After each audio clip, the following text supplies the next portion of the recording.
Well, the Women's National Basketball Association, or the WNBA, was founded on April 24th of 1996, which means we are coming up on nearly 30 years of professional women's basketball. What? I know. It's pretty impossible to believe that these incredible athletes have been wowing us with their exhilarating play and advanced shot-making abilities for coming up on 3 decades now. It's hard to believe primarily because, well, no one, and I do mean literally no one, was paying attention to this abysmal ass of a product. It's a complete crap. As for the last 3 seasons, beginning with 2021 and running through last season's 2023 league year, average per game viewership on the ESPN platform, which was the only platform dumb enough to air these games, was 372,000 per game. And that, by the way, is up like a lot from previous seasons. So it's the highest level of basketball, and if you love basketball, you love the WNBA.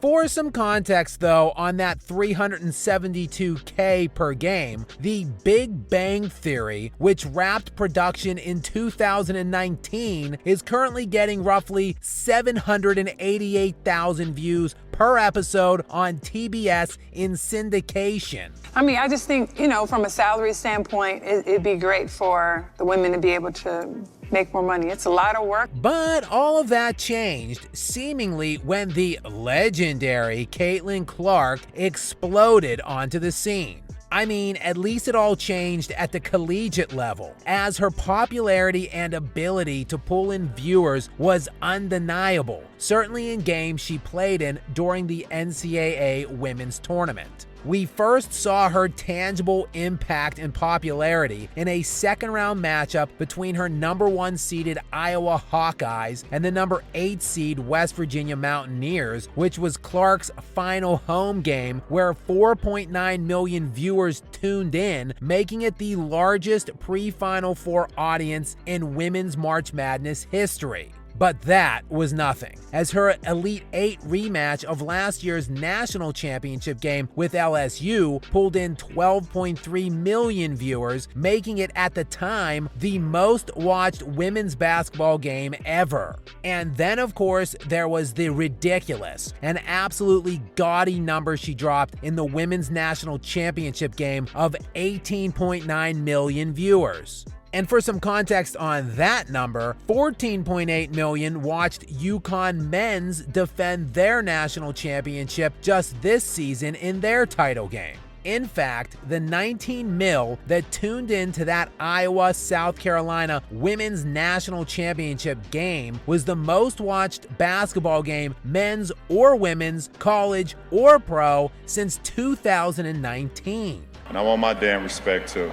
That is just how damn popular this girl is. And it has seemingly, well, sort of, translated to the WNBA level. As for the first few games so far this season, WNBA viewership was up on the ESPN platform to 1.4 million viewers per game, which is an increase of 226% over last year. Caitlin Clark has almost single-handedly brought relevance to this festering turd of a product. So it makes total sense, of course, that the entire league seemingly hates her guts. Of course, the entire sports world has erupted over the recently upgraded flagrant foul against enforcer scrub Kennedy Carter. After we finish the game, it's all love.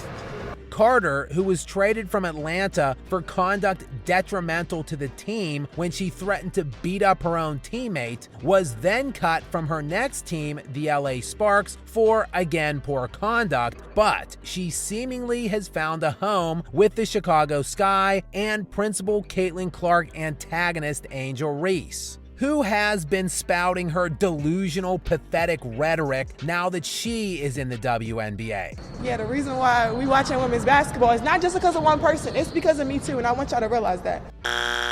Actually, Angel, that isn't remotely true. Average attendance this past weekend in the 7 non-Caitlin Clark WNBA games was 7,008, while the attendance at the 2 Caitlin Clark games over that span were both over 17,000. With me, without me. With me, without me. Caitlin Clark is the literal savior of the WNBA, and this is all happening despite the fact she absolutely stinks at basketball. Bro, what are you talking about, man? Yeah, in an unexpected turn that is so utterly befitting the product as a whole, the poster child and face of professional women's basketball is terrible at basketball. At least she has been so far into this, her first season in the WNBA. For starters, her team Indiana is currently 2-9 on the season, which is second to last in the league standings, while Clark is currently averaging just 15.5 points per game on 35% shooting from the field and 29% from the three-point line. And this is while she is leading the league currently in turnovers with a whopping 59, which is nearly double second place in that metric with only 33.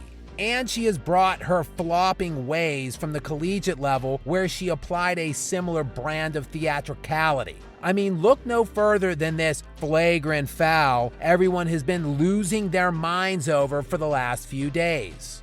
Well, then everyone loses their minds. I mean, don't get me wrong. Kennedy Carter is a goon and an outright liar, by the way. That's just what it was. Heat of the moment play. We're getting at it. We're going back and forth. It's basketball. It's all hoop.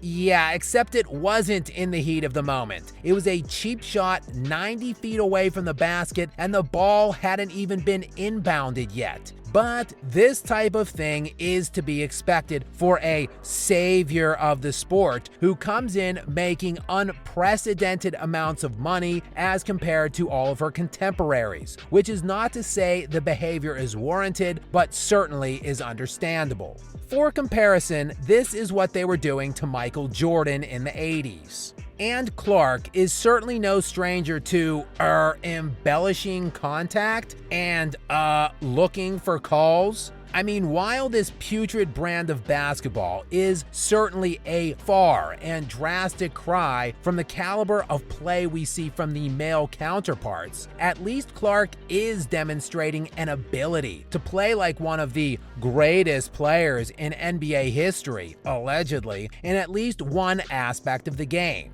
Look at this commitment, the follow-through and hitting the ground, the doughy-eyed, helpless look for a call. It all looks just a little too similar to the flop king himself, LeBron James, who has been delighting us with his passionate excellence of flailing and whining all over every basketball court he has touched for 2 heart-pounding decades and counting. And the national attention this flagrant foul is eliciting is beyond hilarious, with every network from Fox News to ESPN spending time on it. ESPN, though, the worldwide leader in sports, isn't just spending time on it, they are leading their shows with it. Yesterday, 2 flagship ESPN morning shows, Get Up and First Take, led their A block with continuing coverage of this hip check heard round the world.